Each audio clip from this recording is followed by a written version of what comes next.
ಕರ್ನಾಟಕ ಹಾಲು ಮಹಾಮಂಡಳದ ಹಿರಿಮೆಗಳಲ್ಲಿ ಒಂದೆನಿಸಿರುವ ನಂದಿನಿ ವೀರ್ಯಾಣು ಕೇಂದ್ರ.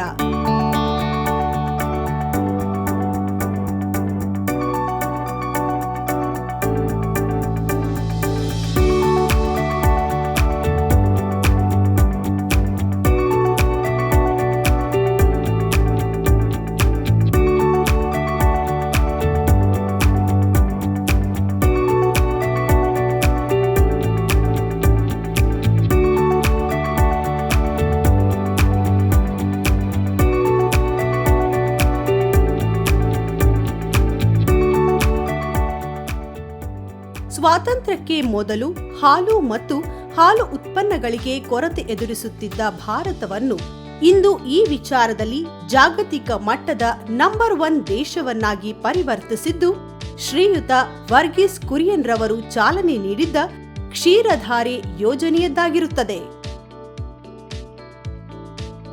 ಕ್ಷೀರಧಾರೆ ಯೋಜನೆ ಮೂಲಕ ಶ್ರೀಯುತ ಕುರಿಯನ್ ರವರ ಕನಸು ನನಸಾಗುವಂತೆ ಮಾಡಿದ್ದು ತಳಿ ಅಭಿವೃದ್ಧಿ ಕಾರ್ಯಕ್ರಮ.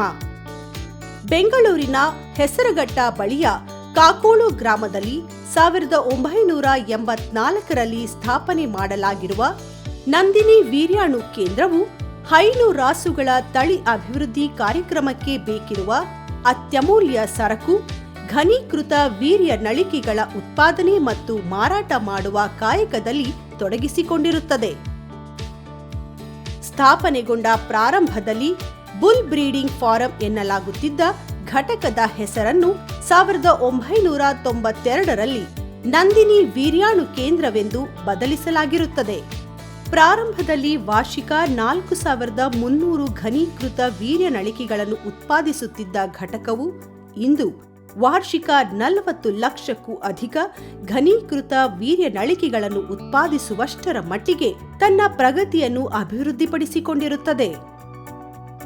2022-23ನೇ ಸಾಲಿನ ವಹಿವಾಟು ವರ್ಷದಲ್ಲಿ ವಾರ್ಷಿಕ 41.35 ಲಕ್ಷ ಘನೀಕೃತ ವೀರ್ಯ ನಳಿಕೆಗಳನ್ನು ಉತ್ಪಾದಿಸಿ ಹಾಗೂ ಅದೇ ಸಾಲಿನಲ್ಲಿ 36.84 ಲಕ್ಷ ಘನೀಕೃತ ವೀರ್ಯ ನಳಿಕೆಗಳನ್ನು ಮಾರಾಟ ಮಾಡಿ ಘಟಕವು ಉತ್ಪಾದನೆ ಮತ್ತು ಮಾರಾಟ ವಿಚಾರದಲ್ಲಿ ಚರಿತ್ರಾರ್ಹ ದಾಖಲೆಯನ್ನು ನಿರ್ಮಿಸಿಕೊಂಡಿರುತ್ತದೆ. ಪ್ರಸ್ತುತ ಘಟಕದಲ್ಲಿ ವೀರ್ಯ ಸಂಗ್ರಹಣೆ ಪ್ರಯುಕ್ತ ಉತ್ಕೃಷ್ಟ ವಂಶಾವಳಿ ಹಿನ್ನೆಲೆಯುಳ್ಳ HF, ಜರ್ಸಿ, ಸಾಹಿವಾಲ್, ಗಿರ್ ತಳಿ ಹೋರಿಗಳೊಂದಿಗೆ ಮುರ್ರಾ ತಳಿ ಕೋಣಗಳನ್ನು ಸಹ ಆರೈಕೆ ಮಾಡಲಾಗುತ್ತಿದೆ.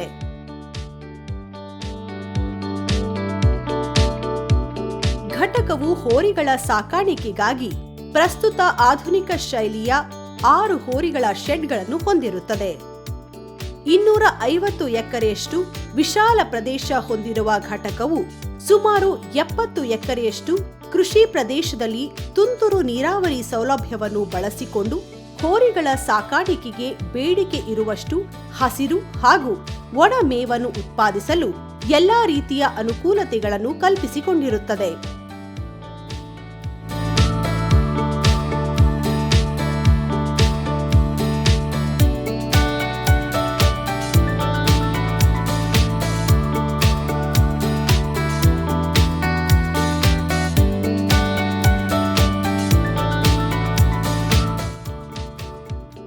ವೀರ್ಯ ಸಂಗ್ರಹಣಾ ಪ್ರಾಂಗಣದಲ್ಲಿ ಹೋರಿಗಳ ಪರಿಚಾರಕರು ಕ್ರಮ ಪ್ರಕಾರ ಪ್ರತಿನಿತ್ಯ ಕಾರ್ಯನಿರ್ವಹಿಸುತ್ತಾರೆ. ವೀರ್ಯ ಸಂಗ್ರಹಣೆಗೆ ನಿಗದಿಪಡಿಸಿದ ಸಮಯದಲ್ಲಿ ಹೋರಿಗಳನ್ನು ಶೆಡ್ಗಳಿಂದ ಮೈ ತೊಳೆಯುವ ಅಂಕಣಕ್ಕೆ ಕರೆತಂದು ಮೈ ತೊಳೆದು ಶುಭ್ರಗೊಳಿಸಲಾಗುತ್ತದೆ. ಮೈ ತೊಳೆದ ಹೋರಿಗಳನ್ನು 30 ನಿಮಿಷಗಳ ಕಾಲ ಬಿಸಿಲಿನಲ್ಲಿ ಕಟ್ಟಲಾಗುತ್ತದೆ. ನಂತರ ಕಾಪರ್ ಸಲ್ಫೇಟ್ ದ್ರಾವಣದಲ್ಲಿ ಗೊರಸುಗಳು ಮುಳುಗುವಂತೆ ಹೋರಿಗಳನ್ನು 5 ನಿಮಿಷಗಳ ಕಾಲ ನಿಲ್ಲಿಸಲಾಗುತ್ತದೆ.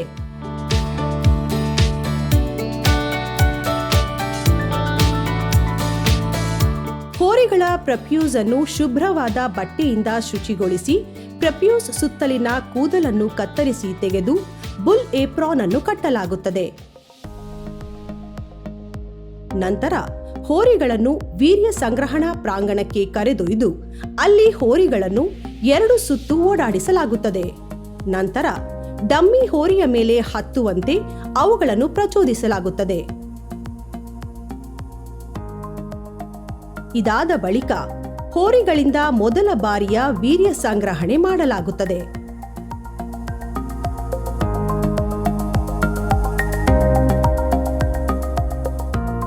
ಮೊದಲ ಬಾರಿ ವೀರ್ಯ ಸಂಗ್ರಹಣೆ ಮಾಡಿದ ಹೋರಿಗಳಿಗೆ 15 ನಿಮಿಷ ವಿರಾಮ ನೀಡಿ ಪುನಃ ಎರಡನೇ ಬಾರಿಯ ವೀರ್ಯ ಸಂಗ್ರಹಣೆಗಾಗಿ ಹೋರಿಗಳನ್ನು ಡಮ್ಮಿ ಹೋರಿಗಳ ಮೇಲೆ ಹತ್ತುವಂತೆ ಪ್ರಚೋದಿಸಲಾಗುತ್ತದೆ.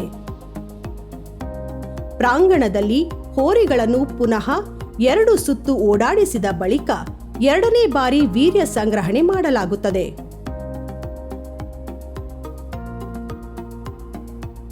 ವೀರ್ಯ ಸಂಗ್ರಹಣೆ ಮುಗಿದ ಬಳಿಕ ಹೋರಿಗಳನ್ನು ಶೆಡ್ಗೆ ಕೊಂಡೊಯ್ದು ಕಟ್ಟಲಾಗುತ್ತದೆ. ಸಂಗ್ರಹಣೆ ಮಾಡಿದ ವೀರ್ಯವನ್ನು ಘನೀಕೃತ ವೀರ್ಯ ನಳಿಕೆಗಳ ಉತ್ಪಾದನೆಗಾಗಿ ಪ್ರಯೋಗಾಲಯಕ್ಕೆ ರವಾನಿಸಲಾಗುತ್ತದೆ.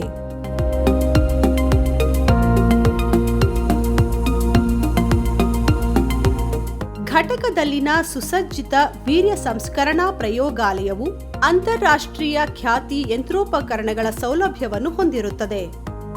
ಘಟಕವು ನುರಿತ ಹಾಗೂ ಅನುಭವಿ ಅಧಿಕಾರಿ ಹಾಗೂ ಕಾರ್ಮಿಕರನ್ನು ಹೊಂದಿದ್ದು, ತಂಡವಾಗಿ ಇವರೆಲ್ಲರ ಬದ್ಧತೆ ಗುಣಾತ್ಮಕ ಘನೀಕೃತ ವೀರ್ಯ ನಳಿಕೆಗಳ ಉತ್ಪಾದನೆಗೆ ಪ್ರೋತ್ಸಾಹದಾಯಕವಾಗಿರುತ್ತದೆ. ಭಾರತ ಸರ್ಕಾರದ ಸೆಂಟ್ರಲ್ ಮಾನಿಟರಿಂಗ್ ಯೂನಿಟ್ ತಂಡದ ವತಿಯಿಂದ ವಾಡಿಕೆಯಂತೆ ಪ್ರತಿ 2 ವರ್ಷಗಳಿಗೊಮ್ಮೆ ತಪಾಸಣೆಗೆ ಒಳಪಡುತ್ತಿರುವ ಘಟಕವು ಇದುವರೆಗಿನ ಎಲ್ಲಾ ತಪಾಸಣೆಗಳಲ್ಲಿ ಎ ದರ್ಜೆ ವೀರ್ಯಾಣು ಕೇಂದ್ರವೆಂದು ಘೋಷಿಸಲ್ಪಟ್ಟಿರುತ್ತದೆ.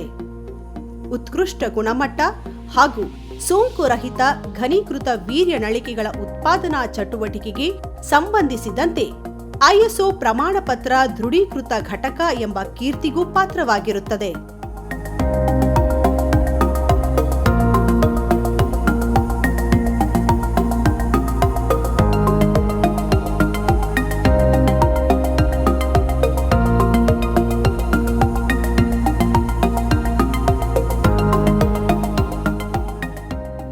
ಘಟಕ ಉತ್ಪಾದಿಸುತ್ತಿರುವ ಘನೀಕೃತ ವೀರ್ಯ ನಳಿಕೆಗಳನ್ನು ಪ್ರಸ್ತುತ ಕರ್ನಾಟಕ ಹಾಲು ಮಹಾಮಂಡಳದ ವ್ಯಾಪ್ತಿಯ 15 ಜಿಲ್ಲಾ ಹಾಲು ಒಕ್ಕೂಟಗಳ ಎಲ್ಲಾ ಕೃತಕ ಗರ್ಭಧಾರಣಾ ಕೇಂದ್ರಗಳಿಗೆ ಮಾರಾಟ ಮಾಡಲಾಗುತ್ತಿದೆ.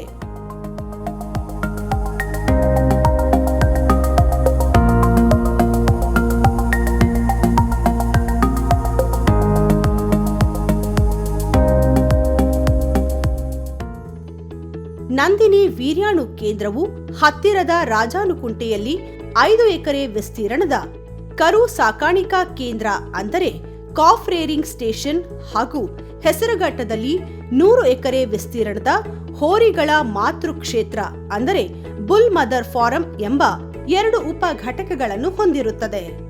ವೀರ್ಯೋತ್ಪಾದನೆ ಸಲುವಾಗಿ ನಂದಿನಿ ವೀರ್ಯಾಣು ಕೇಂದ್ರಕ್ಕೆ ಅಳವಡಿಸಿಕೊಳ್ಳುವ ಎಲ್ಲಾ ಹೋರಿ ಅಥವಾ ಕೋಣಗಳನ್ನು ಕನಿಷ್ಠ 3 ತಿಂಗಳವರೆಗೆ ಕರು ಸಾಕಾಣಿಕಾ ಕೇಂದ್ರದಲ್ಲಿ ಕ್ವಾರಂಟೈನ್ ಮಾಡುವ ಜೊತೆಗೆ ಈ ಅವಧಿಯಲ್ಲಿ ಅವುಗಳನ್ನು ಆನುವಂಶಿಕ ಹಾಗೂ ಲೈಂಗಿಕವಾಗಿ ಪ್ರಸಾರವಾಗಬಲ್ಲ ಕಾಯಿಲೆಗಳ ಖಾತ್ರಿಗಾಗಿ ತಪಾಸಣೆಗೆ ಒಳಪಡಿಸಲಾಗುತ್ತದೆ. ಬುಲ್ ಮದರ್ ಫಾರಂನಲ್ಲಿ ಉತ್ಕೃಷ್ಟ ವಂಶಾವಳಿ ಹಿನ್ನೆಲೆಯುಳ್ಳ ಜರ್ಸಿ ತಳಿ ರಾಸುಗಳನ್ನು ಆರೈಕೆ ಮಾಡಲಾಗುತ್ತಿದ್ದು, ಕನಿಷ್ಠ ಪ್ರಾಮಾಣಿತ ಶಿಷ್ಟಾಚಾರದನ್ವಯ ಕರಾವಿನಲ್ಲಿ ಮಾತೃ ರಾಸುವಿಗೆ ನಿಗದಿಪಡಿಸಿರುವ ಹಾಲಿನ ಇಳುವರಿಯನ್ನು ಆಧರಿಸಿ ಇವುಗಳಿಗೆ ಜನಿಸುವ ಗಂಡು ಕರುಗಳನ್ನು ಕರು ಸಾಕಾಣಿಕಾ ಕೇಂದ್ರದ ಮೂಲಕ ನಂದಿನಿ ವೀರ್ಯಾಣು ಕೇಂದ್ರಕ್ಕೆ ಅಳವಡಿಸಿಕೊಳ್ಳುವ ಕ್ರಮವನ್ನು ಪಾಲಿಸಲಾಗುತ್ತಿದೆ. ನಂದಿನಿ ವೀರ್ಯಾಣು ಕೇಂದ್ರವು ವೀರ್ಯೋತ್ಪಾದನೆ ಸಲುವಾಗಿ ಅಗತ್ಯವಿರುವ ಹೋರಿ ಅಥವಾ ಕೋಣಗಳನ್ನು ಕೇವಲ ಸ್ಥಳೀಯವಾಗಿ ಮಾತ್ರವಲ್ಲ, ಹೊರ ರಾಜ್ಯ ಹಾಗೂ ಹೊರ ದೇಶಗಳಿಂದ ಸಹಿತ ಖರೀದಿಸುತ್ತಿದೆ.